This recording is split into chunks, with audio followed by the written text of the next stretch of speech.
Alright, second time recording this video. The first time it wouldn't save on my iMac, so now I'm trying to record this on my MacBook Pro, and if this doesn't work, I'm going to be very upset. But welcome! We have some very exciting news, some LEGO Star Wars 2019 April sets, some more of them, and the box art for the 20th anniversary looks incredible, by the way. If you guys see that, leave a like on the video if you are excited for these 2019 April sets. They are all coming out on April 1st. Everything we take a look at on this video is coming out on April 1st, so just look forward to that. We're going to go through with all the information and details you guys need to know about these sets. We're going to get started very quickly here. Not going to waste any time here, especially because I'm upset already because my first recording messed up. We're going to look at these box by box thanks to toyark.com. You guys can check them out, linked down below. We have the Duel on Starkiller base here first, 191 pieces, 20 bucks. I did a little video about this the other day when Amazon accidentally revealed it, and it looks just like it did in the Amazon listing, to be honest. The box art looks a little weird. The forest looks like just some lame CGI forest. I don't really know what they're doing there. It looks odd, but it looks decent nonetheless, I would say. The set looks good. The box art looks weird. That's where I'm going to go with that. Nothing really crazy to talk about with that set there. We're going to move right on to our next set. And I got to wait to get up to the box art here. Here we go. Back a page. We got the Action Battle Echo Base Defense. And this is one of those sets that I've been talking about for a while here on the channel, probably since August. And man, this thing actually looks really good. At least in a play feature kind of way. Not like in a design, like really good displayability kind of way. It's going to be a fun play set. And that's what it is. And I think we need to accept that this is a playset. That being said, I love the AT-AT. I like the concept behind the set. The AT-AT actually looks really nice for what it is, I would say. It's one of the smaller AT-ATs besides like mini and micro fighter AT-ATs that LEGO has ever made, and it actually looks pretty decent. I love the discs. So the concept behind this set was that it was disc shooting, and I always thought the discs were going to be the 2x2 tiles, and turns out, no, we're actually getting these really big rubber shooters that we've had in the past, and that actually makes me really excited because those things pack a punch. So LEGO actually did a great job by including something really good here. 504 pieces. This set's going to cost $60. You have 3 Rebel Troopers, 2 Snow Troopers, and a Probe Droid down there to boot. So not bad selection for this set. I like the way it turned out. You get a really clean looking set and not too bad. Our next set is the 75239 Action Battle Hoth Generator Attack. You'll notice there are 4 shield generator bits. If we remember back in 2016 with the UCS Hoth set, they only included 3. That just shows you how much LEGO cares about their customers, especially on a UCS set. Oh my goodness, that I'm not letting go of that one ever. That just blows my mind. But especially because they put 4 in this one. So you have the Rebel Trooper on a little turret there that looks like it can pop off. You have a little turret for your Snowtrooper there, who is also just flying away. Little action sequence there when you hit the discs. So very nice. I assume those discs are printed. From what I can tell, they are, but I'm not 100% sure. They might be stickers. I wouldn't be surprised, honestly, but these shooters are very cool as well. They have little stands so that they don't fall over, which I think is pretty creative. Just a Rebel Trooper and a Snow Trooper, and again, 235 pieces, 30 bucks. Nothing to really complain about with that. It's a fun play set. We have the Action Battle Endor Assault here, set 7523, 193 pieces. Again, this is going to be $30 as well. You have these giant rubber shooters again that shoot at the discs. You have Ewok, which is Wicket. And we have a Scout Trooper with a new Scout Trooper helmet mold. If we can zoom in here a little bit, you guys will get a better shot on that one. And it actually looks really good. This is actually a really clean looking set in my opinion. I like the little tree. It looks a little bit cleaner than I was expecting. Looks like you can shoot Wicket out of it. And then of course the Scout Trooper's on a newly designed speeder bike, which looks bulky and weird, but also kind of cute in a way. A little shorter and stubbier than usual. And then it can also like fly off this little stand that it usually goes on. So not too bad of a set there with the Action Battle Endor Assault. So that is the action attack sets, and we've seen all those. We saw Rey vs. Kylo Ren. Let's get into some Star Wars Resistance here. We have the Black Ace TIE Interceptor, 396 pieces. It's going to include Griff Halloran, Poe Dameron, and BB-8. This is going to be $50 for 396 pieces, and if I throw up the product image of this set here, oh my goodness, this looks like an absolute ripoff. $50. Yikes. That's all I have to say to this. LEGO, you've got to, sometimes you just got to bite the bullet and make it $10 less. I really feel that way. And we talked about this on Bricks and Bits recently, we kind of talk about how stuff is overpriced all the time, no matter what. You're always going to say it's overpriced, but man, this, I think, is a prime example. Just take 10 bucks off the price. Wow. I mean, other than that, it's a nice set. It's got the TIE Fighter windshield piece, some stickers, the whole 9 yards. Typical LEGO Star Wars set from Star Wars Resistance. I'll pick it up. I already have a negative opinion of it, as you guys can tell, but the minifigures aren't bad. I mean, the ship doesn't look bad. It's just expensive. It's just expensive, and I think that's the best way to put it. Our next set is Major Vonreg's TIE Fighter, which, wow, looks really good. This set's going to be $70. Let that one sink in. 496 pieces, includes Major Vonreg, General Leia, Kaz, and Bucket, who's your astromech droid down there. You have some very creative building techniques on this set, I would say. You have these little, they use these like as cup toppers in like Lego City sets, and here they are being used for laser cannons. So a little creative usage there. Little printed tile on top of Major Vonreg's TIE Fighter as well, and then of course the printed trans red windshield piece at the front looks really nice as well. Love the red and black color scheme. Some nice shaping on this. Looks really, really clean, and props to LEGO for putting together a solid overpriced model once again. Now, on to the 20th anniversary sets. Oh my goodness, these get me excited. I think more so the box art than anything gets me excited about these sets. We've already seen these. I've talked about these extensively in some previous videos, so you guys can go back on my channel and look at those if you want to see more thoughts on these. But man, the box art is absolutely killer on these sets. I love the Shadow Trooper, obviously, nice inclusion. And then you get 3 Stormtroopers with it. Now, of course, you can drop off the drop pad on the backside. There's a picture of it down here. If I just scroll down, we'll find it. Here you go. So this is with the Stormtroopers off.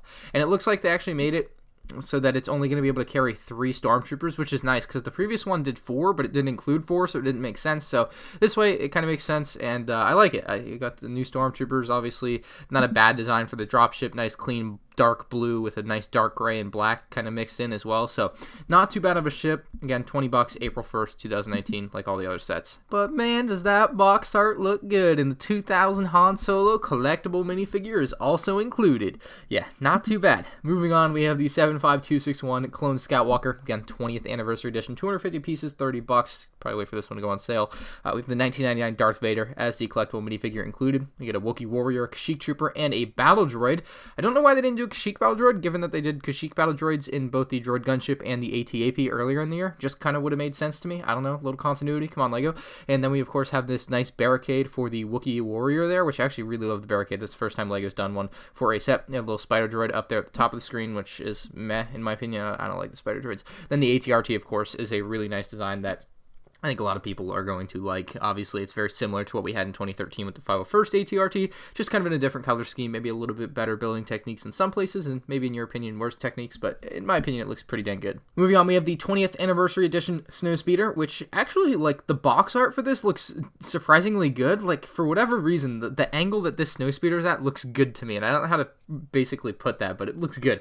309 pieces, $40. Another $10 overpriced set. Again, we always say they're overpriced, but man, this is overpriced. $40. Wow. Comes with the 2003 Lando Calrissian as your collectible minifigure for the set. You get a Rebel Trooper, Dak, and Luke Skywalker as your 3 regular minifigures. And the Snowspeeder looks good. It's a Snowspeeder. Unfortunately, they didn't redesign the Snowspeeder to accommodate the new Rebel Trooper pilot helmets or Rebel pilot helmets. And that's a little bit of a flaw to me. Like, you completely redesigned a Rebel pilot helmet to put in new sets and then didn't put it in new sets. So what are you doing?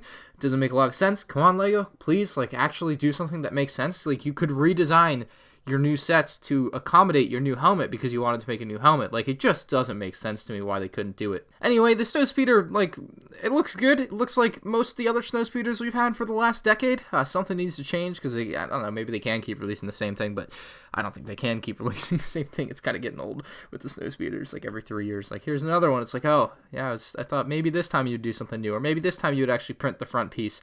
No, they won't. They won't do anything different, so it is what it is.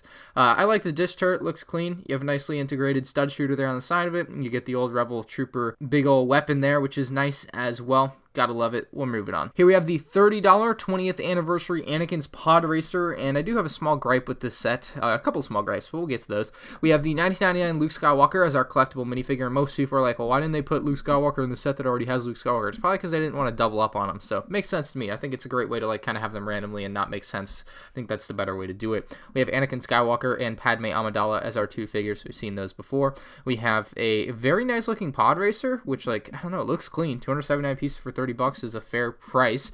The qualms I have with the set, though, there is no, like, other Podracer. So you have Anakin's Podracer, but who are you racing? That's kind of the point. Like, you know, like, it doesn't have to be in the same set, but you need another Podracer to go with Anakin's Podracer.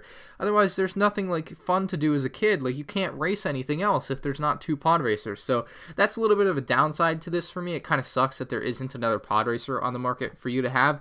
And my other qualm with this set is I felt like it needs another minifigure. Like, LEGO's really cheaping out on minifigures, I feel like, the last few years. They just don't include a lot of minifigures in sets anymore.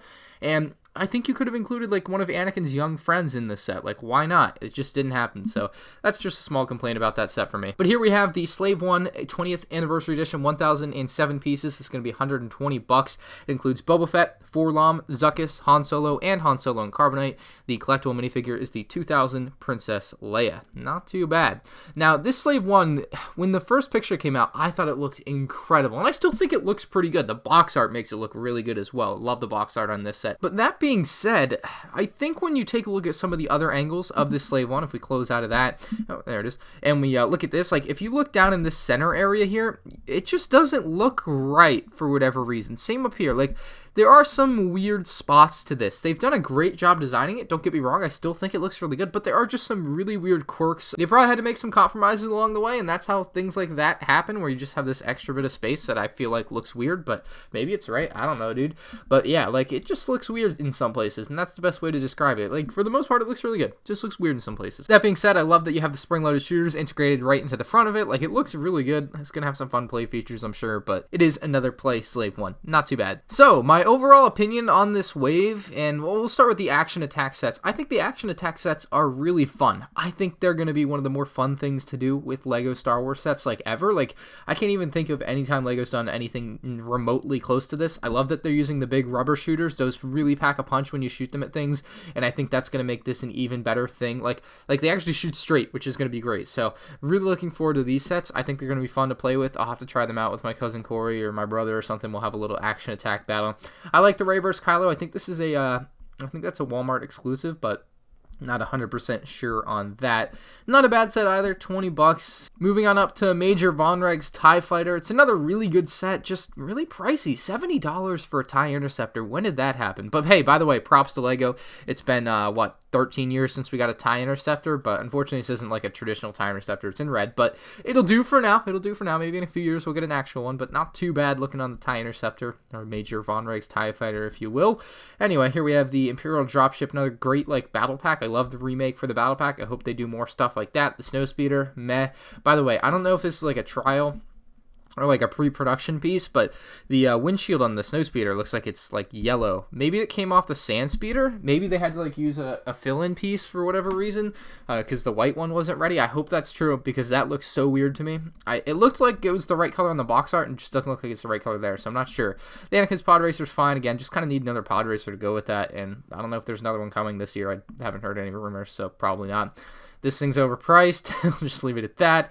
And then we have the ATRT here. Very nice set as well, but overall, like, a pretty good wave of LEGO Star Wars sets. Let me know what you guys think about them in the comments section below. I'm pretty excited for what we have here. I think they've done a great job with the 20th anniversary line. I think they've done a great job with the Resistance sets and the Action Attack sets. I think it's going to be a pretty fun wave for a lot of people. I'm looking forward to picking these sets up on April 1st of this year, if not beforehand. You know how it is. I try to get them early. I do my best. Again, let me know what you guys think about all these in the comments section down below. Subscribe to the channel if you're new here, and leave a like if you enjoyed the video. Thank you all for watching, and I'll see you in the next one. Peace out.